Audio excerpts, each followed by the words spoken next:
I opened the front door expecting silence. Maybe an empty driveway. What I found instead was my wife, Sabrina, standing like a stranger in heels she hadn't worn in years, with a man beside her who looked like he'd stepped out of a fitness magazine. And behind them? 2 kids who weren't mine, dragging suitcases across the lawn like they already knew where the bedrooms were. Our son, Caleb, stood just behind me in the hallway, eyes wide, heartbreaking in real time.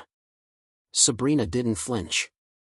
"Eric," she said, casually tossing her hair over her shoulder. "Meet Damien. And his daughters. They'll be staying with us for a while." That moment? It wasn't a crack, it was a detonation. I had tried. God, I had tried. I held the roof over our heads, the routine, the calm. But while I was patching leaks and keeping dinners warm, she was preparing her exit strategy, complete with a new man and a new family. She thought she was walking into her freedom. But all she did was set the match. What she didn't know was, I'd already started building something without her. And this time, it wasn't for her approval. It was for me. And for Caleb. Before anything else, thank you. Thank you for being here, for pressing play, for reading this far. Whether you stumbled into my story by accident or sought it out because you've been through something similar, I see you. And I'm truly grateful. This story isn't polished. It isn't pretty. But it's real. It's the truth of a man who watched everything he built crack down the middle, only to realize that sometimes, losing the wrong person is exactly what makes room for the right kind of peace. If you've ever felt like you were the only one holding it all together while someone else slowly let go, this story is for you. If you've ever questioned your worth because someone you loved made you feel replaceable, you're not alone. And if you're still in the rubble, wondering how to move forward, I promise, there's life on the other side of broken. So let's dig in. Let's rewind the clock to the moment everything changed. The moment she walked in with someone else, and I finally stopped pretending. This is where it starts. And this time, it's not about her. It's about becoming. Let's begin.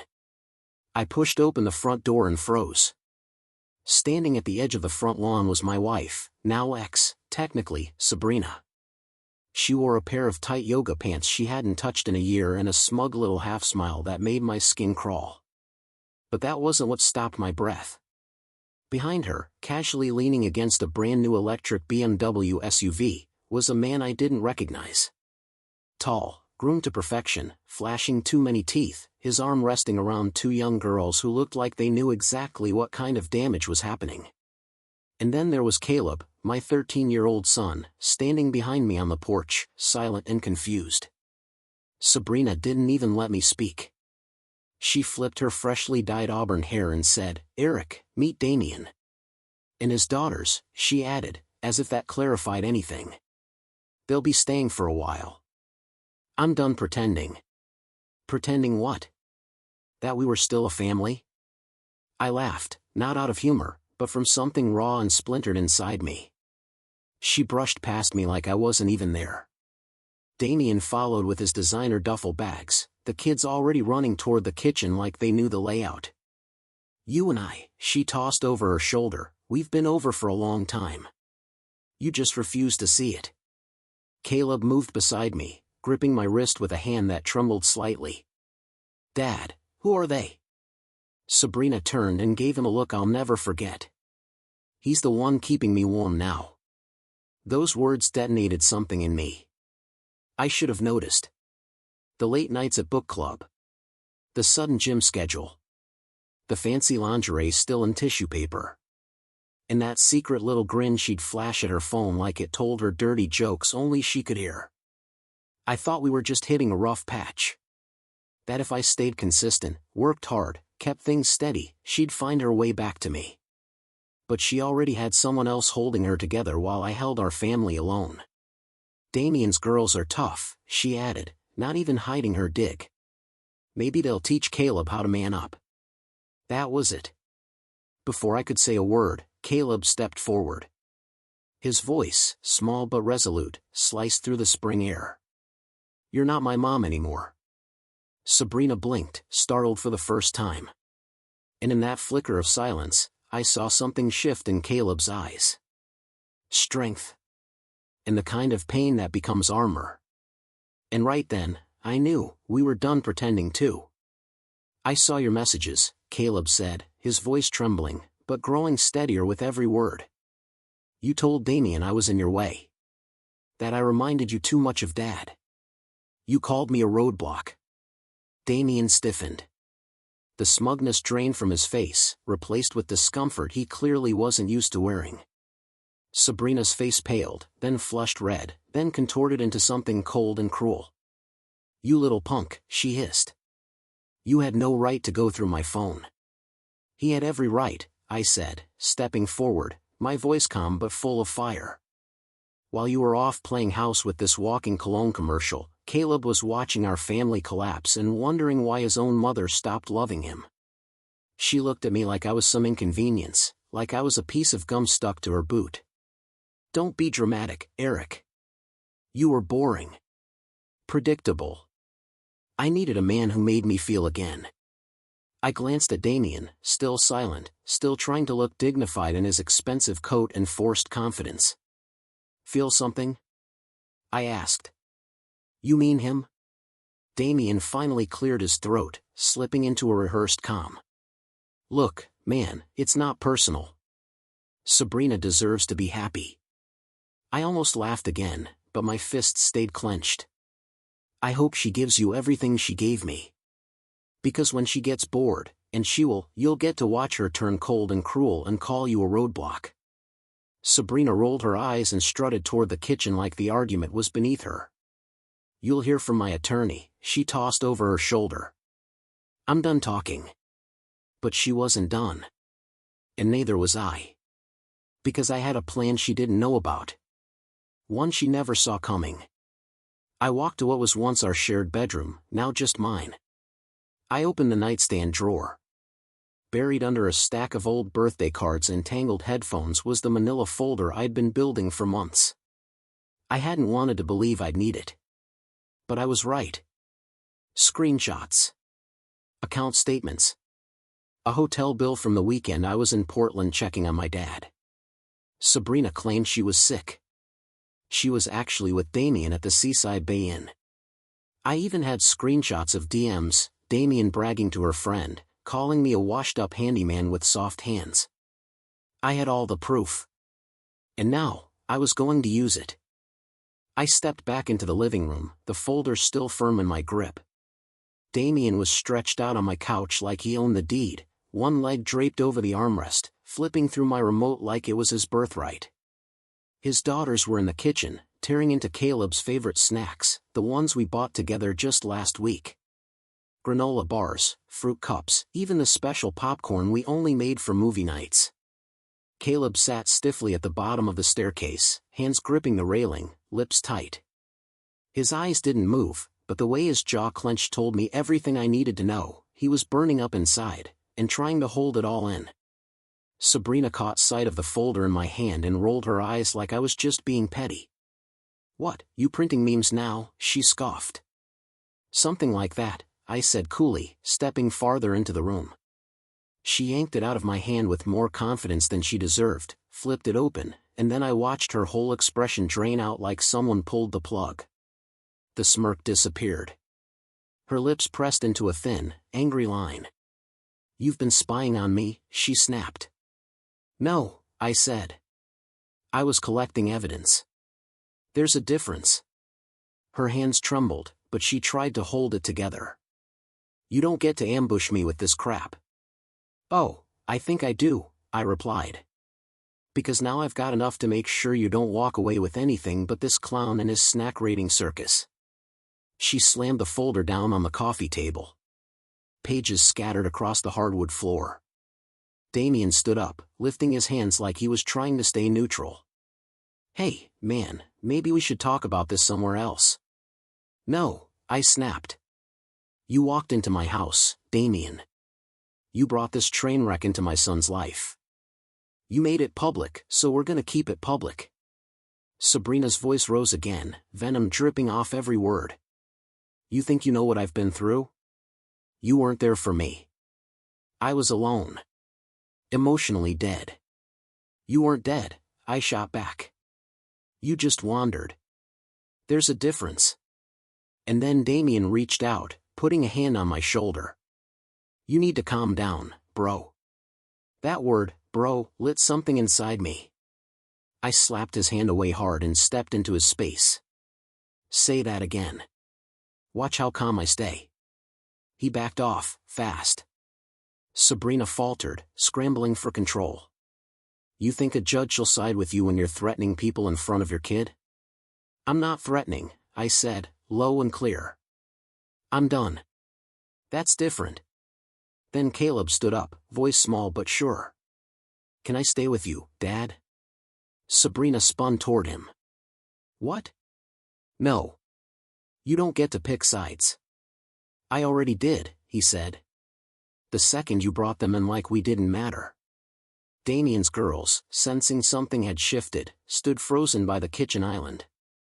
The younger one, maybe 9, tugged at his sleeve and whispered something. He bent down to nod at her, his confidence finally cracking under the weight of the tension in the room. Sabrina, meanwhile, stepped over the one line no custody battle or court ruling could ever erase. She grabbed Caleb's arm, tight, her voice sharp. You're confused, she said. I'm your mother. You don't get to talk to me like that. I didn't yell. I didn't raise my voice. I just stepped forward, calm and cold, and said, take your hands off my son. She froze. Her hand slipped away like it had touched something electric. She'd never heard that tone from me before. It wasn't anger. It was final.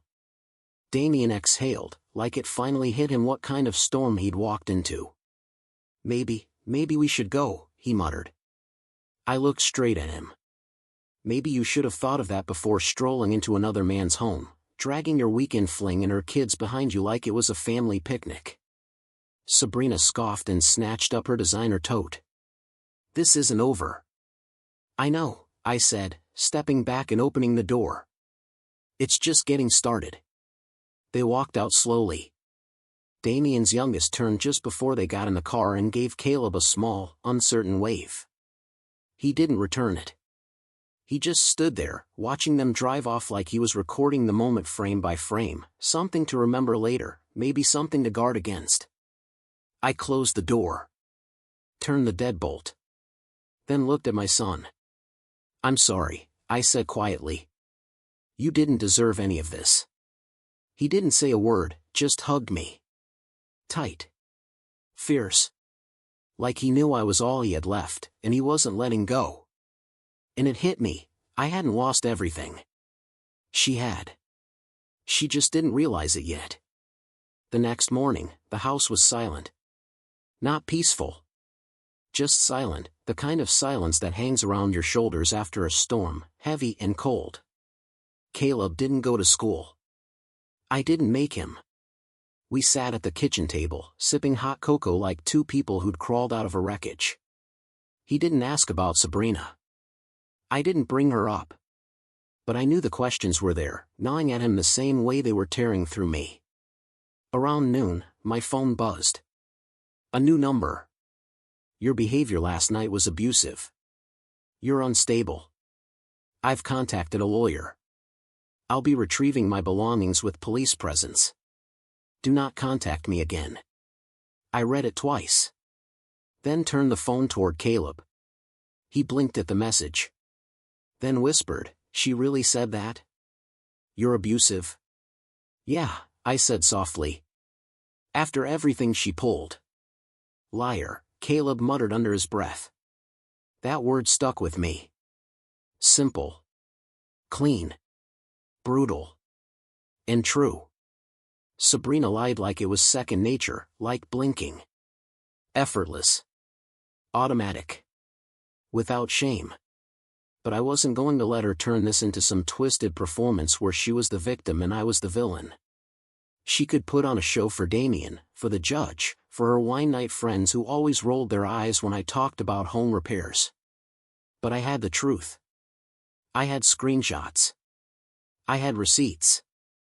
I had the hotel confirmation from Seaside Bay. I had Caleb. And that was enough. 2 days later, she showed up with 2 uniformed cops. No text. No call. Just stood on my front step like she hadn't detonated our lives and expected me to roll out the red carpet. She had on those big black sunglasses she always used for hangover brunch days, and a grim expression so fake it could have been laminated. In her hand was a leather tote bag, like she'd packed her soul into a designer accessory. One of the officers cleared his throat. "Are you Eric Granger?" I nodded. "Ma'am would like to retrieve some personal belongings. We're here to supervise the process. Can we come in?" I looked at Sabrina. "You brought backup?" She smiled, all teeth. "I'm protecting myself. You should have done that before climbing into Damien's Tesla." "Let's keep it civil," the officer said, stepping slightly between us. I opened the door wide. "By all means. Let the Queen retrieve her throne of lies and overpriced lotions." She walked past me without a glance, heading straight up the stairs like she still paid the mortgage. Didn't even look at the framed photo of us and Caleb at Yellowstone. That stung more than I expected. I guess part of me thought there'd be some flicker of hesitation. But no, she'd been gone long before she left. I went to the fridge and grabbed a bottle of water. One cop stayed near the foyer, pretending to look at the hardwood floor. Then I heard her voice drift down the hall, loud and sour. "God, this place smells like failure. How did I stay here so long?" I closed my eyes. Let the words hang in the air like smoke. I didn't respond. She came downstairs with 2 stuffed bags and, yep, one of my watches. I pointed. "That's mine." She rolled her eyes. "You never wore it." "I will now." The officer stepped forward. "Ma'am, if that's his item, it needs to stay." With a dramatic sigh, she unbuckled it and tossed it onto the couch like it was diseased. Then she turned to me and said, "Damien's already looking at rings." I stared at her. Said nothing. And I could see it irritated her more than any insult ever could. "Just thought you should know," she said with that fake calm. "So you can start moving on." I gave her a slow, cold smile. "I already have." That landed. She blinked. Just a flicker. But it hit. And right then, like the universe had a flair for timing, Caleb came down the stairs, holding something in both hands. It was the framed photo from his 5th birthday, back when things still felt real. Him with frosting on his nose, Sabrina kissing his cheek, and me holding them both in my arms, grinning like an idiot who thought he had everything. Caleb walked up to her and extended it. She looked down, confused. "What's this?" she asked. He kept his voice even. "Keep it. So you remember what you threw away." Then he turned and walked right past her, straight out the front door without waiting for a reaction. One of the officers cleared his throat. "That's everything, ma'am. We're done here." She didn't say a word. Just clutched the photo, suddenly fragile, like it had burned her hands. I stood in the doorway as they walked down the driveway and disappeared from view. For the first time since this whole spiral began, I didn't feel broken. I felt clear. The mask was gone. The lies were out. And what remained wasn't sadness, it was power. Because I wasn't hiding anymore. I never was. And the truth? It was about to make its entrance. The next morning, I filed for divorce. No dramatic emails. No warnings. Just clean, sharp paperwork served straight through my lawyer. I handed him the full manila folder, the one I'd built piece by piece like a quiet weapon. He flipped through it, his eyes pausing now and then. Finally, he looked up and said, "You've got enough here to bury her in court." "Good," I said. "Let her bring the shovel." I didn't tell Sabrina. I let the knock do it for me. Papers delivered to Damien's front porch while she was inside playing step-forward with him and his 2 daughters. I'm sure she smiled through it, called it routine in front of them. But the timing wasn't a coincidence. It was a message. For Damien. A heads up about who he'd let in. Someone who weaponized her own child and treated her marriage like a spare tire. 2 days later, my phone lit up with a number I didn't recognize. I let it go to voicemail. Then listened. It was Damien. His voice was tight. Unsure. "Hey, man. I think we should talk. Call me when you can." I didn't respond. Let Damien sit with it. Let Sabrina wonder. Instead, I took Caleb fishing. We drove out to Sparrow Lake, about 40 minutes outside town. No signal. No distractions. Just the soft lapping of water and the distant cry of loons cutting through the quiet. Caleb didn't talk much that first hour. Just cast and reeled, quiet and focused, like he was trying to untangle his thoughts with every loop of fishing line. Then, while tying a new lure to his line, he looked up. "Do you think she ever really loved us?" I didn't lie. "I think she loved the version of us that made her feel good. When it was easy." He nodded slowly. "I don't miss her." I did. Not Sabrina as she was now. Not the woman who weaponized silence and betrayal. But the version I used to know. The woman who used to hum Fleetwood Mac in the kitchen while pancakes turned to charcoal. The girl who cried tears of joy when we first brought Caleb home from the hospital, swaddled and sleepy. But that version had died somewhere between Damien's six-pack and her new aversion to sitting down for dinner with her own son. When we got back home, there was a bouquet sitting on the porch steps. Grocery store cheap, still in the plastic sleeve. No note. Just wilted petals and the faint scent of desperation. I tossed them straight into the trash bin without a second glance. That night, I got an email from my lawyer. Attached was an audio file, a recording from the private investigator I'd hired before filing. It was Damien, having dinner with another woman at Bella Trattoria, the same restaurant Sabrina used to beg us to go to on anniversaries. Same table. Same booth. Different woman. The waitress remembered him. Said he'd been coming in with her for about a month. So much for fairy tales. I didn't tell Sabrina. Not yet. Instead, I sent one message. "Your dream's cracking. You might want to stay close to home this week." 10 minutes later, she replied. "What the hell are you talking about?" I left it on read. 2 nights later, there was a knock at my door. Late, 11 p.m. Caleb was already asleep. I opened it to find her standing there. No Damien. No designer bag. Just a hoodie, leggings, and a messy bun that looked more unraveling than effortless. "Eric," she said, trying to sound steady. "Can we talk?" I stepped outside and closed the door behind me. "No." She blinked, startled. "It's important," she insisted. "What? Damien dumped you already?" Her lip twitched. That one landed harder than she thought it would. "I know you sent the divorce papers."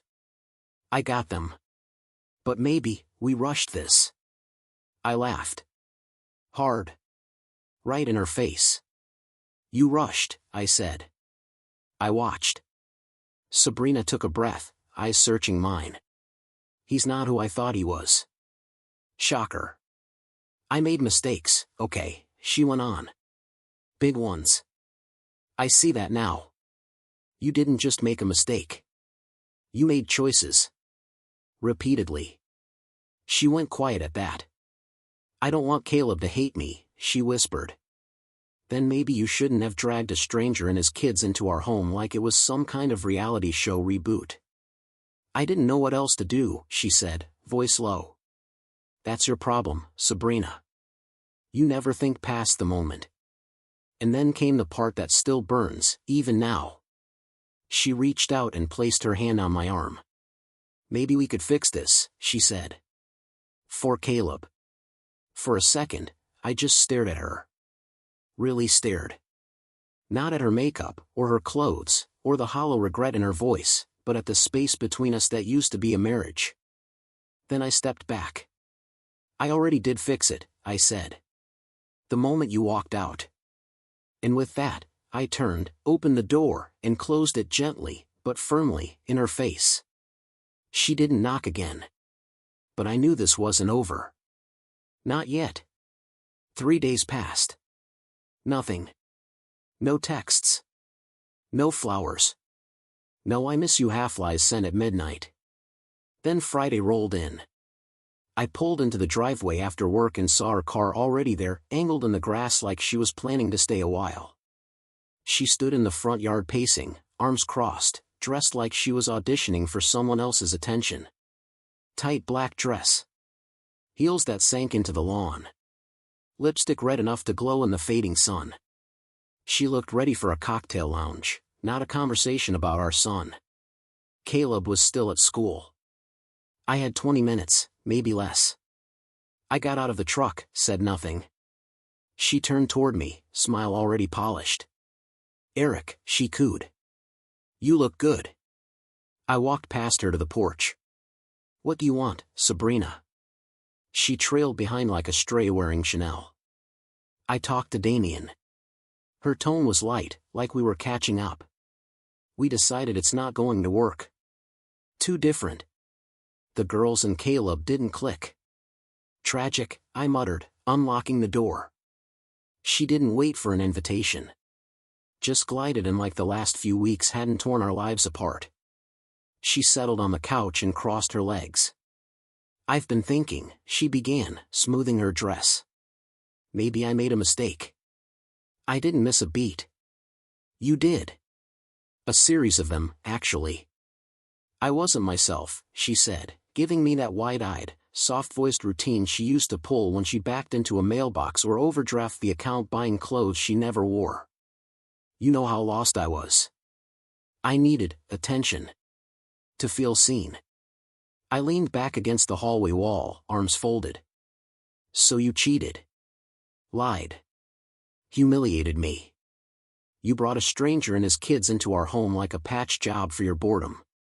She opened her mouth, probably to spin it all again, but I cut her off. And then, when it all started to collapse, you accused me of being unstable. Said I was abusive. Called a lawyer first just so you could control the story. You told Caleb he reminded you too much of me, like that was some sort of curse. Her smile cracked, lips twitching. I just want another chance, she whispered. Not for me. For Caleb. He deserves a full family. I looked at her for a long moment. Then I gave her the truth. I filed for full custody. You'll get visitation. Supervised. Until he decides otherwise. She jumped to her feet, voice rising. You can't do that. I already did. You want to fight it, bring your folder. I'll bring mine. Her eyes narrowed. You think this makes you a better parent? No, I said, calmly. I think showing up does. I think staying through the silence, the slammed doors, the months you wouldn't even look at me, the way you checked out while I held everything together, I think that makes me a better parent. You were cold, she hissed. You were gone, I shot back. We stood there like two fighters in the final round. Tired. Angry. Out of excuses. Out of lies. Then I heard the bus brakes hiss outside. Caleb. I stepped onto the porch as he climbed off, backpack slung low, hair messy from the wind. He froze when he saw her. Mom. She smiled.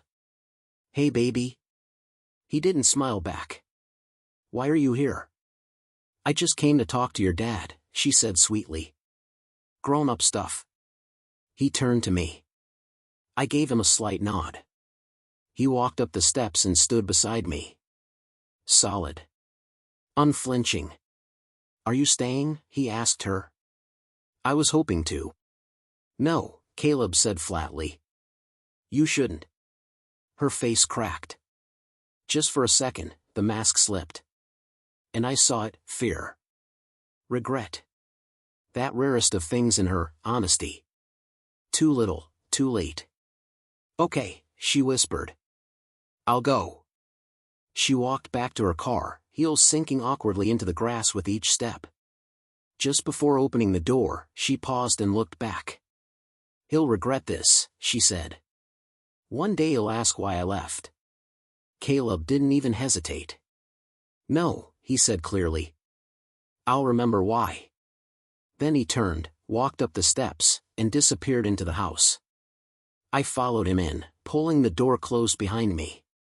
For the first time in weeks, it actually felt like home again. Not perfect. Not healed. But honest. And I'd take honest over her version of love any day. The week that followed was quiet. But not peaceful. It was the kind of quiet that coils in your gut. The kind that warns you something's coming. On Wednesday evening, just as I was plating grilled cheese and pouring bowls of tomato soup, Caleb's comfort food, my phone rang. Unknown number. Again. I nearly ignored it. But something in my chest pulled my hand toward the screen. Eric Granger, I answered. A firm voice responded, Mr. Granger, this is Officer Daniels with the County Sheriff's Department. We received a complaint filed against you this morning. My stomach turned cold. What kind of complaint? Allegations of harassment, he said calmly. Possible emotional endangerment of a minor. The complainant is listed as Ms. Sabrina Granger. She stated you've made verbal threats, created an unsafe environment, and denied her access to your son. I stood there frozen, barely able to process it. We're not pressing charges at this time, he added. But we do need a formal statement from you.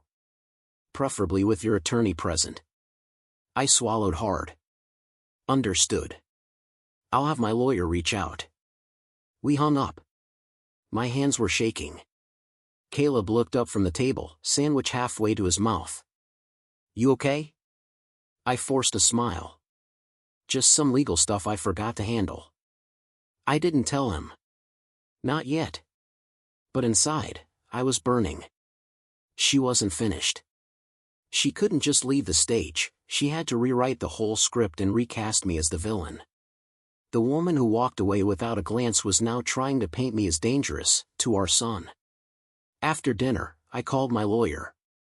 He wasn't even surprised. She's cornered, he said. And people like her? When control slips, they come out swinging. But the good news, he continued. You've documented everything. Let her try. That night, I lay in bed staring at the ceiling, heart pounding. Not afraid. Just ready. I lay there staring at the ceiling, replaying everything, every red flag I ignored, every gut feeling I talked myself out of, every lie she told that I smoothed over just to keep the peace. I should have seen this version of Sabrina long ago. But I didn't want to. I wanted to believe she was wounded, not ruthless. Lost, not calculated.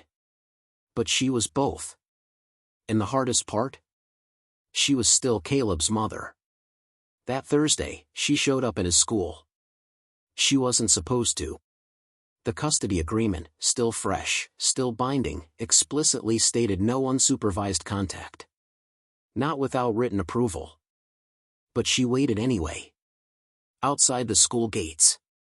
Caught him on his way to the buses. Pulled him aside and asked him to come stay with her for a few days. He said no. She didn't take it well. Her voice rose. She got pushy. A teacher saw it. Intervened. By the time I arrived, the principal had already called me. Caleb was safe in the office. Sabrina was gone. Security footage caught enough. Enough to file a violation. That night, she texted me. You're turning my son against me. You'll regret this. He will too. I didn't respond. I forwarded it to my lawyer instead. That weekend, I sat Caleb down on the couch. Just the two of us. The house was quiet. Rain tapped at the windows like it knew what kind of moment we were having. I didn't give him the ugly details. He was still too young for the full weight of betrayal. But I gave him the truth. Your mom's going through something, I said. She's made choices I can't shield you from anymore. But I'll always protect you. No matter what she tries. He nodded, quiet. I know, Dad. I see it now. Then he said something I wasn't ready for. I used to wish she'd come back. Now I hope she doesn't. I didn't know what to say. Part of me ached for him, for the innocence he'd lost. But part of me felt lighter. He wasn't in the dark anymore. Neither of us were. Sunday, a letter arrived. Her official response. Her lawyer's signature scrawled across the bottom. She wanted joint custody. Week on, week off. It was almost funny. But I didn't laugh. Because this wasn't about parenting. It was about power. She didn't want to co-raise our son. She wanted to remind me she could still shake the ground under me. But what she didn't understand, what she never did, is that I don't break for liars anymore. Not even the ones I once would have burned for. Court day. I stood in front of the mirror, knotting a tie I hadn't worn since my father's funeral. I wasn't wearing it for her. I wore it for Caleb.